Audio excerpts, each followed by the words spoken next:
أفلا يتدبرون القرآن ولو كان من عند غير الله لوجدوا فيه اختلافا كثيرا. السلام علیکم ورحمۃ اللہ وبرکاتہ. بسم اللہ. ان الحمد للہ والصلاة والسلام علی رسول اللہ، اما بعد. معزز حاضرین، آج آپ کے سامنے چوتھا پارہ جس کا نام لن تنالو ہے، اس کی تلاوت کی گئی ہے، جس میں سورہ آل عمران کی 91 اور سورہ نساء کی 33 آیات، اس طرح کل 124 آیات آپ کے سامنے تلاوت کی گئی ہیں. اس ضمن میں پہلی بات ہم یہ یاد رکھیں کہ سورہ آل عمران اور سورہ نساء یہ بھی مدنی صورتیں ہیں، اور مدنی صورتوں میں بہت زیادہ احکام بیان کیے جاتے ہیں. اسی لیے جو اہم احکام تھے ہم انہی پر روشنی ڈالے ہیں.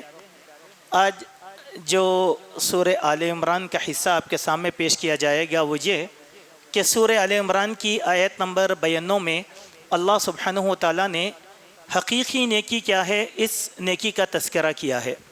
ہم جانتے ہیں کہ ایسا عمل جس کے اوپر اللہ تعالیٰ اجر و ثواب دیتے ہیں اس کو نیکی کہا جاتا ہے، اور نیکیوں کا دائرہ بہت زیادہ وسیع ہے. اتنا وسیع ہے کہ اگر ایک مومن دل میں خیر اور بھلائی کا ارادہ بھی کرتا ہے تو اللہ تعالیٰ اس پر اجر عطا فرماتے ہیں. یہ ہے نیکی. لیکن نیکیوں میں کئی درجات ہیں. ان نیکیوں میں سب سے بہترین نیکی کون سی ہے؟ اس کا آغاز اسی پارے سے ہوتا ہے، لن تنالوا البر حتی تنفقوا مما تحبون. تم نیکی کو اس وقت تک نہیں پہنچ سکتے جب تک کہ تمہاری سب سے زیادہ محبوب جو بھی چیز ہے وہ اللہ تعالیٰ کی راہ میں قربان کر دو. وما تنفقوا من شیء فإن اللہ بہ علیم. اور جو کچھ بھی تم انفاق کرو گے اللہ کی راہ میں اس کا اجر تم پانے والے ہو. یہاں ایک بات دیکھیں، نیکی تو بہت عموم ہے، لیکن سب سے اہم نیکی کون سی ہے؟ مما تحبون. آپ کے دل کے قریب کیا ہے؟ سبحان اللہ. دیکھیے اللہ تبارک و تعالیٰ نے حضرت ابراہیم کے قریب، سب سے زیادہ دل کے قریب ان کا بیٹا اسماعیل تھا، تو اس کی قربانی مانگا تو حضرت ابراہیم وہ دینے تیار ہو گئے. جو آپ کے نزدیک سب سے زیادہ محبوب ہو وہ اللہ کی راہ میں دینا سب سے بڑی نیکی ہے. جب یہ آیت نازل ہوئی تو حضرت ابو طلحہ انصاری رضی اللہ عنہ نے جب اس آیت کو سنا تو ان کا ایک باغ تھا جس کا نام تھا بیروحا.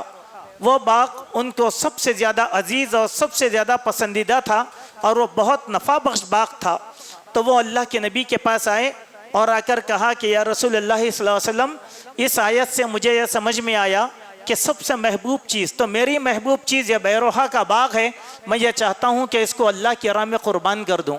تو اللہ کے نبی صلی اللہ علیہ وسلم نے فرمایا ٹھیک ہے، تم ایک کام کرو، یہ پورا باغ تمہارے اپنے رشتہ داروں میں تقسیم کر دو. سبحان اللہ. یہاں دو باتیں معلوم ہوتی ہیں اس واقعے میں. پہلی بات کیا ہے کہ ہم بات کو سمجھنے کی کوشش کریں کہ اگر میں کسی چیز کا اعلان کروں اور آدمی کی حیثیت اللہ کے نبی کے سامنے بالکل عیاں تھی تو وہ چاہے تو اللہ کے نبی وہ باغ لے کر بیت المال میں جمع کر دے سکتے ہیں اور مسلمانوں کے استفادے کا کام آ سکتا تھا. لیکن اللہ کے نبی نے اس کو اپنے ہاتھ میں نہیں لے کر ان سے کیا کہا؟ تمہارے رشتہ دار بہت زیادہ غریب ہیں، یہ پورا باغ ان کے راہ میں دے دو. تو ہماری محبوب ترین چیز اللہ کے رشتہ داروں کو دینا، یہ بھی اللہ کی راہ میں دینا ہے. ضروری نہیں ہے کہ میں اگر مسجد کا اعلان کروں تو آپ مجھے دے دیں اور میں آپ کے خاندان کی حیثیت جانتے ہوئے بھی اس چیز کو اپنے قبضے میں رکھوں.